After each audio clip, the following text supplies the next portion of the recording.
Baik, terima kasih pimpinan dan Mohon singkat-singkat aja ya Bapak ya, saya karena singkat. kita nanti akan ada RDPU lain. Baik, terima kasih pimpinan dan terima kasih kepada Bapak Ibu anggota Komisi 10 dan salam kenal kepada tadi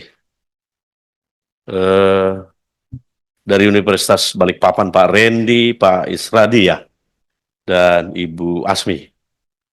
Juga kepada teman-teman dari Pergerakan Dokter Muda Indonesia. Bicara tentang moratorium ini menjadi sesuatu yang anomali, karena memang mengingat pertama rasio dari penduduk dengan dokter di Indonesia itu saat ini kita berada di posisi 147 peringkatnya terendah di dunia, ya 147 di dunia. Artinya bahwa rasio dokter dengan jumlah penduduk Indonesia saat ini adalah 0,47 per 1000. Artinya kalau disebut moratorium untuk menahan-nahan berdirinya fakultas kedokteran itu, saya pikir itu anomali dan tidak tepat. Hanya saja di samping itu melihat bahwa distribusi dokter di Indonesia itu juga tidak merata, maka perlu menurut kami dan pimpinan agar fakultas-fakultas kedokteran itu perlu kita mapping di mana sih sebenarnya yang harus kita dorong untuk didirikan, ya. Jadi ada semacam afirmasi kebijakan khusus untuk menutupi rasio jumlah dokter dan distribusi dokter di Indonesia. Saat ini kalau saya tidak salah itu ada 92 fakultas kedokteran di Indonesia, ya kalau saya tidak salah ya.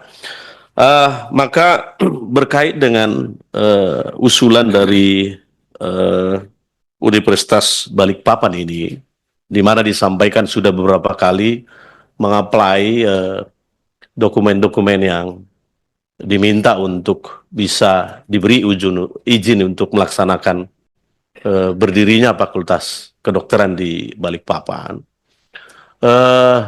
Pertanyaan kami adalah, sudah sejauh mana Bapak mengikuti prosedur dimaksud?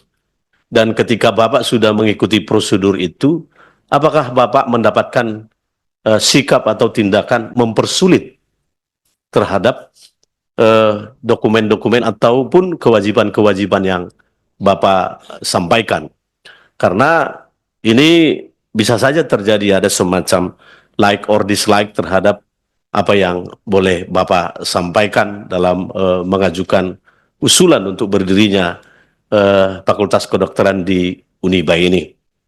Kami dari Partai Demokrat hakikatnya sangat berharap agar regulasi itu berlaku umum, berlaku di Jawa, di Pulau Jawa, berlaku di Sumatera, berlaku juga di Kalimantan.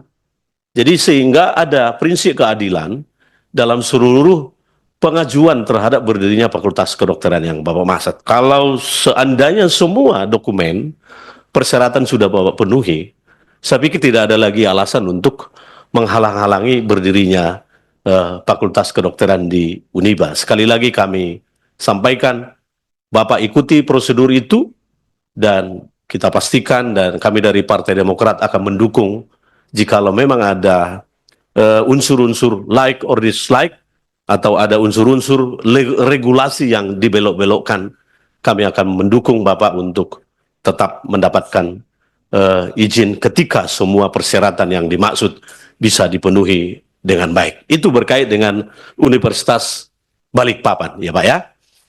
Karena memang terus terang bicara kedokteran ini perlu kehati-hatian, karena jangan pula asal lulus-lulus, ya kan, dikasih izin praktek manusia masalahnya yang akan diperiksa, karena tidak ada alasan aduh salah, karena bicara salah dokter mati akibatnya, itu akan mati akibatnya. Tidak ada bilang aduh salah saya tarik lagi bisa hidup kembali, nggak ada ceritanya itu.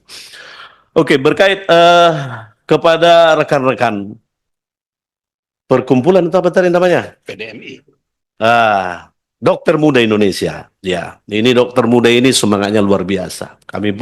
Saya pun berpikir masih muda saya, dan saya pikir masih muda ya. masih muda, menuju. Ya. Terima kasih atas apa yang saudara-saudaraku sampaikan. Eh, Hanya pertanyaan saya yang mendasar saja ini ya. Eh, Dokter setelah selesai mengikuti perkuliahan, dia akan mengikuti KOAS ya kalau saya nggak salah ya. Dan setelah KOAS dia akan mengikuti UKPM PPD gitu.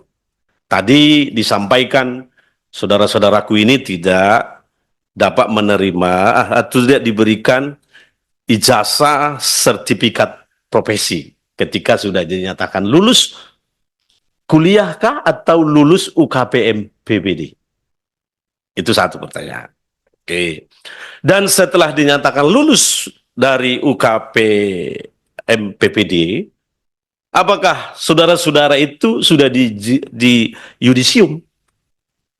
Dan ketika sudah di yudisium, apakah yang saudara-saudaraku terima?